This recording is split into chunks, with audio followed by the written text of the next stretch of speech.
धाकड़ खबर, बेखौफजुमा बेबाक अंदाज। धाकड़ खबर के न्यूज रूम से मैं आपके साथ हूं अकरम रईस खान। लोक जनशक्ति पार्टी, शॉर्ट फॉर्म में आप कह सकते हैं एलजेपी, यानी कि रामविलास पासवान की पार्टी अब वो इस दुनिया में नहीं रहे। लेकिन साहब एक चीज़ की उनकी बड़ी तारीफ करनी पड़ेगी।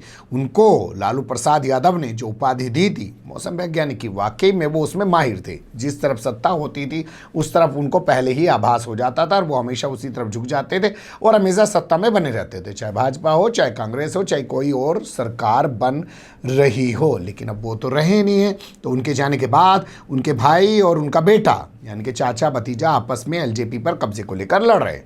ये तमाम चीज़ें आपके सामने आ चुकी हैं। लेकिन आज एक वीडियो सामने आया है जिसके बाद मुझे लगा कि इस खबर से आपको रूबरू कराना चाहिए, वरना आप देख ही रहे हैं पल पल चीज़ें बदल रही हैं। चाचा कह रहा कुछ, भतीजा कह रहा कुछ, टीवी वाले दिखाई रहे हैं। लेकिन मैं कुछ खास चीज़ें आपके लिए निकाल के लाया हूँ। आपको याद होगा बिहार में विधानसभा का चुनाव चल रहा था। उस दौरान चिराग पासवान ने एनडीटीवी पर बाकायदा मनोरंजन भारती को इंटरव्यू देते हुए कहा कि उनके सीने के अंदर प्रधानमंत्री नरेंद्र मोदी की तस्वीरें ठीक उसी तरीके से जैसे हनुमान के दिल में जो है राम की तस्वीर थी, और वो नरेंद्र मोदी यानी कि राम के हनुमान है। कैसे वो दावा किया था और क्यों उस दावे पर सवाल आज खड़े हो रहे हैं वो आपके सामने बाद में रखूंगा, पर पहले दावा देख लीजिए। मेरे दिल में प्रधानमंत्री बसते हैं, मैं उनका हनुमान हूं। हनुमान की तरह चीर के देख लें मेरा सीना, मेरे दिल में प्रधानमंत्री बसते हैं। तस्वीर लगाने की जरूरत मुख्यमंत्री को है, क्योंकि निरंतर धारा 370 की बात हो, ट्रिपल तलाक की बात हो, सीए एनआरसी को लेकर निरंतरता में मुख्यमंत्री ने हमारे प्रधानमंत्री का विरोध किया। तो इसलिए तस्वीरें वो उनके साथ अपनी लगाएं, उनको ज्यादा जरूरत है, मंच वो साझा करें। मैं इस बात को क्लियर कर दूं कि मैं भारतीय जनता पार्टी के साथ था, हूं और भविष्य में भी रहूंगा। देख लिया आपने, दावा कर रहे हैं चिराग पासवान नरेंद्र मोदी के हनुमान होने का और नरेंद्र मोदी को राम बता रहे हैं। लेकिन आज जब पत्रकारों ने पूछ लिया भैया इस हालत में घिरे हुए हो, क्या राम से कोई मदद लोगे, तो उन्होंने क्या जवाब दिया, उन्हीं की ज़बानी सुन लीजिए।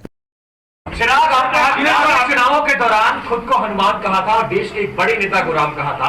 इस वक्त जब हनुमान मुसीबत में है तो क्या आप राम से मदद मांगे या किसी तरह की मदद की पेशकश की गई है? आपको लगता है कि मदद चाहिए? हनुमान को अगर मदद मांगनी पड़े राम से तो फिर हनुमान कहेंगे और राम कहेंगे।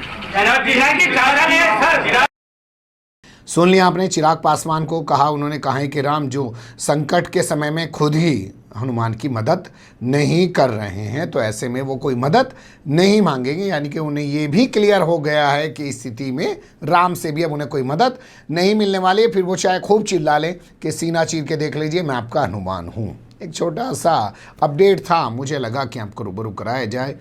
परिस्थितियाँ जब बदलती हैं ना साहब, जब सियासत होती है, राजनीति होती है, उसमें जब चीज़ें बदलती हैं तो ऐसे ही पैरों के नीचे से ज़मीन निकल जाया करती है, लोग समझ भी नहीं पाते हैं। जब वक्त पूरा होता है इसी को कहते हैं। बने रहिएगा धाकड़ खबर के साथ। फिलहाल कमेंट्स के रूप में आप लोग अपनी राय दे सकते हैं, खबर को लाइक कर सकते हैं, चैनल को सब्सक्राइब कर सकते हैं, ज़्यादा से ज़्यादा हमारी खबरों को शेयर कर सकते हैं। फिर ऐसे ही किसी सुलगते हुए या उलझते मुद्दे लेकर मैं आपके सामने हूँगा हाजिर। फिलहाल अभी मुझे दें इजाज़त।